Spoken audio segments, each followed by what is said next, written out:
congratulations for the Sleepless. Thank you. Thank you. Well, Michael, let me start off with you first. Is where did the original idea came from? Because I find this project very unique. Oh yeah, thank you. Yeah, the short answer is I myself do suffer from chronic insomnia, and one morning we were out of coffee, and I really needed a coffee, and it was like 3 o'clock in the morning because I knew I was going to go back to sleep. Went for a walk, and I was just really struck by how beautiful and quiet the city was at that time, and the idea just kind of came to me, like, what if what if two people met under these conditions, going out to buy a coffee, and what if from there, in the midst of struggling with this condition that a lot of people in America and beyond struggle with, like they found some connection and maybe some solace and aid from one another. And it kind of just went from there. I wrote it very quickly and was really happy with how it flowed. And we were in production like 5 or 6 months later. Oh, excellent. Rebecca, for yourself, why did you want to do this project? I understand you worked with Michael before. Mm-hmm. Yeah, so we've been working together for over 10 years now, maybe, right? Yeah. We're also, a married couple, but that's not the only reason that I wanted to do it. Just need to throw that out there. She will tell me if she doesn't. Yeah, I'll let him know. I will let him know. I'm the first one with the red pen on the script. For me, I really just like stories about genuine connections, and I go by probably as any actor would, and a character that's attractive to them that they want to play, and so I was just I don't see myself very much like Sophia. I do have a lot of the same maybe opinions as her, so it was a nice challenge for me to play someone that I sometimes call a version of Michael. Actually, he's a lot more like Michael than me. Well, then it's safe to assume that you two did not meet at 3 a.m. Somewhere in the.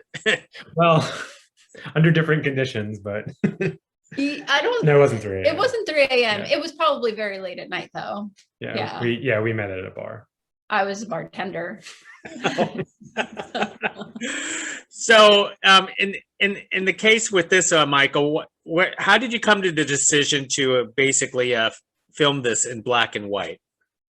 Yeah, there's a couple of reasons for that, but the main one is, in the early days of planning, I was having some conversations with some filmmaking friends, and then later when I brought the idea to our DP, Tina De Lucia, we talked about. Sorry, that's our toddler. That's okay. I have this one. You could. Yeah, much quieter. Yeah. It just seemed to really fit thematically in terms of, especially early on in the story, establishing that kind of starkness of being awake at that time of the day, and you're tired, so you're both like less alert and more alert because everything is just very, very narrowly focused, and it just felt like a good way to establish what it feels like, instead of just what it only what it looks like, to be awake and living in those moments in the quiet of like the pre-dawn hours. Just felt right. Yeah. Was this filmed in the middle of the night? Because I thought by filming it black and white, you could pull it off filming this in the day. That was my guess. But was this filmed in the middle of the night? Most of it, yeah. Yeah. We had some like early morning hours, like 2 a.m. to 10 a.m. and then some 6 p.m. to 1 a.m. shoots. So yeah, it was all shot overnight, in the middle of the night. Yeah, and it's a good point, because like with rare exception, we did want to capture that that authenticity of the night, really. And we're still amazed at what we were able to do with low light photography, and just, just a few well-placed lights, because we did shoot quickly. And yeah, it was just important to have it feel authentic, especially in the early scenes. But what was it easier to film in the middle of the night I'm assuming this is New York, because from my understanding, filming anywhere in New York with, people like to interrupt productions quite a bit. Yeah, that's a good point as well, and times. that definitely played into it. If we got some amazing, beautiful locations, especially for the outside early day walk and talk scenes, or not that they're not all walk and talk scenes, right. But yeah, that was a big part of it as well. I mean, if the film is supposed to take place at this time anyway, if we can get a more authentic feel from the pre-dawn light to back up, all of our thematic goals with the cinematography, why not also make it a lot easier on our sound guy, because it's a huge challenge, especially for independent films, where you can't pay necessarily to close down a street. So yeah, it was that was definitely helpful. Michael, one of the things that I found fascinating about this film, it's very dialogue heavy, and a lot of things are, philosophical in its own end. Is this some a lot of your personal thoughts? Probably, yeah. I mean, I try to approach every film and every script from the perspective of, what am I personally trying to find out right now at this point in my life? And I try to, I think I'm hopefully getting better at giving that question to the characters from scene to scene, no matter where it might flow naturally.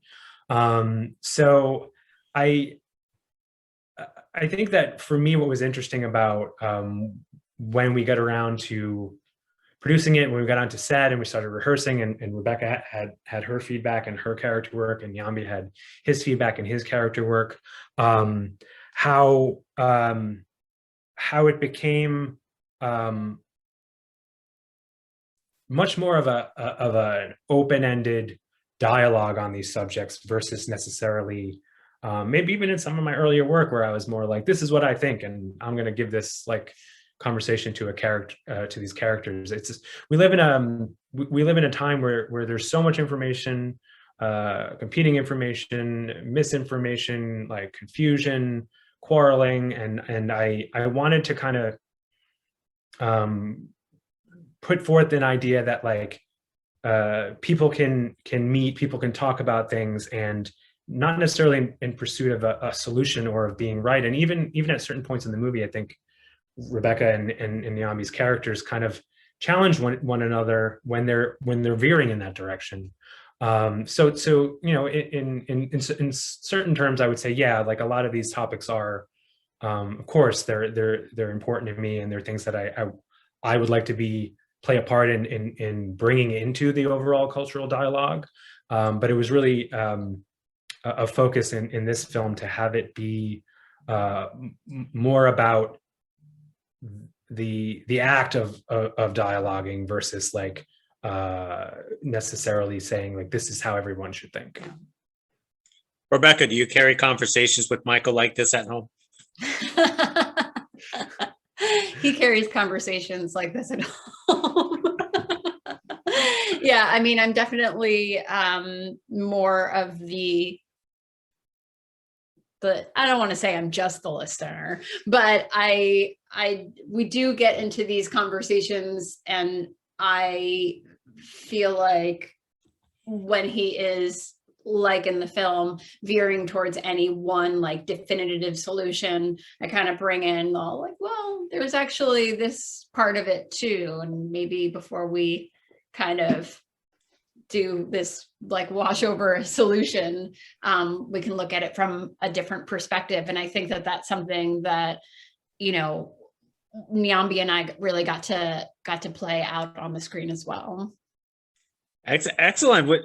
Was there, because it's so dialogue heavy, was there any room for improv, or everyone stuck by the script word for word? There was definitely room for improv.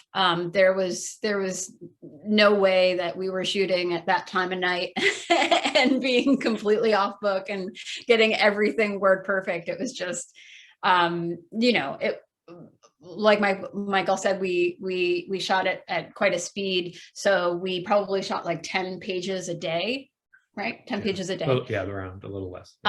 So it was literally like, okay, I'm going to focus the day before on these 10 pages and memorizing these lines, and whatever I've got, and whatever I don't got, I'm going to fill in. Wow. How many days was the shoot, Michael? It was 8 days, I think. Oh, wow. I can't remember. It's been a bit, but yeah, it was brisk. It was brisk. That is fairly quick. Let's talk about the co-star who's not here, Nyambi. Tell us about why he was perfect for the role of Zach. Yeah. So, you know, we worked with a casting director. So, you know, when I wrote this script, an advantage of working with Rebecca is I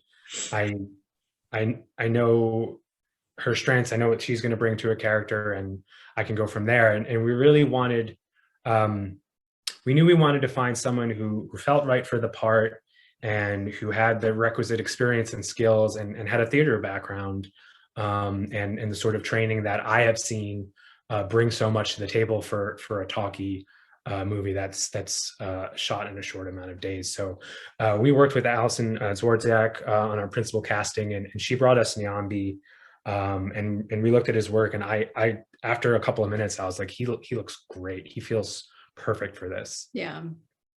Yeah. It was also really important to us to like represent the real like New York, and to have like, not only in terms of casting, but behind the camera as well, like diversity of talent on screen and off. So, you know, we just felt like me as a white presenting Latina and Nyambi were more indicative of what you might see. You know, New York has so many kind of glossier, very white forward shows, to be honest. Mm-hmm. So it was important that all of the characters represented what Brooklyn actually looks like, what our groups of friends look like. Yeah. Rebecca, how did you develop the chemistry with Nyambi before production began? I always demand rehearsal. I know it's not as common to do a lot of rehearsal before film, but as I said, coming from a theater background, I know how important it is. So, you know, we just rehearsed, and we rehearsed, even like in between takes, and we're like, okay, let's do this scene a little bit, and then this one, and then, you know, we clicked. We have similar training. We actually overlapped in school.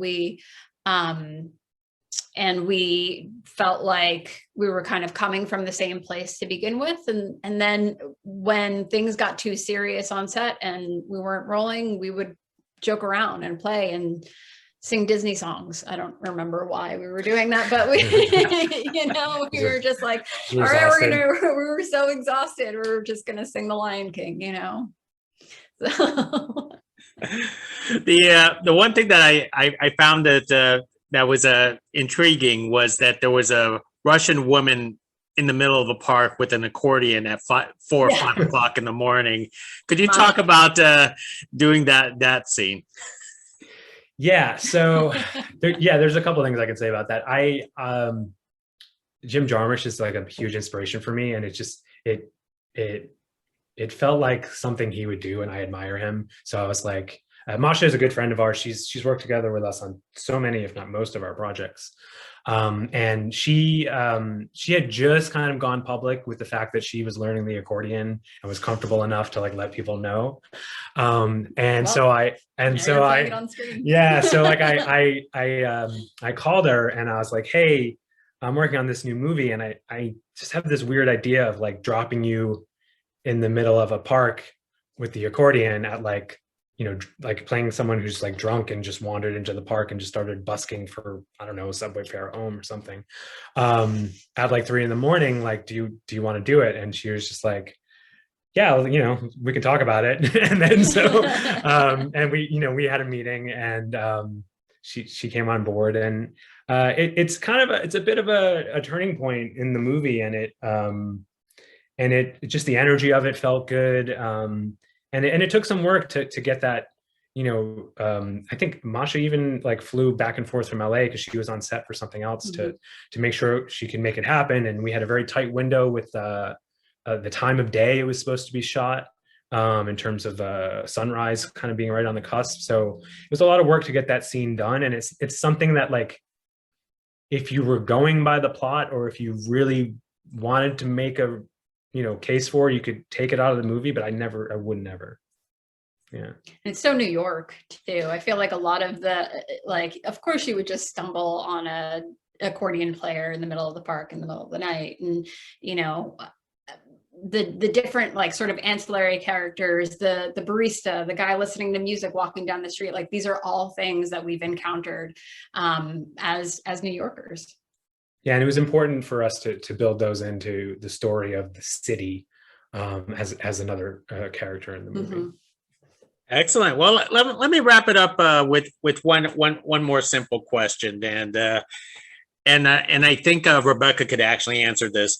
Rebecca, through half the movie, you've been seen carrying a bagel. Was it a bagel in that bag during that entire time? Well, the bagel is its own character for sure.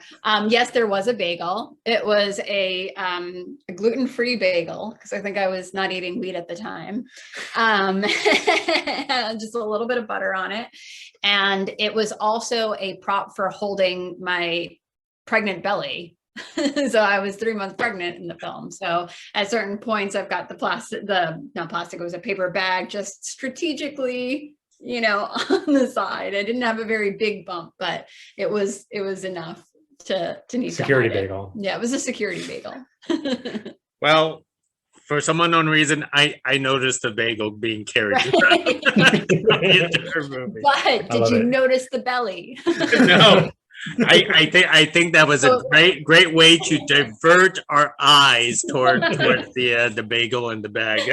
Dude, I was like, gosh, this woman is walking half the night without really eating into that bagel. I know, I never eat it. You wanted her to eat the bagel. I ate it in the cafe. I ate it in the cafe. Yeah. And by then I really didn't want to eat it. That is true. Well, Michael, Rebecca, hey, thank you very much for speaking with us about your film, The Sleepless. It's quite enjoyable, and I found it very, how can you say, very real, that, the conversations and everything else about New York, in my opinion. Oh, thank you. We appreciate that. Yeah. That was the goal. Thank you. Next time. Yeah, thank you. This is fun.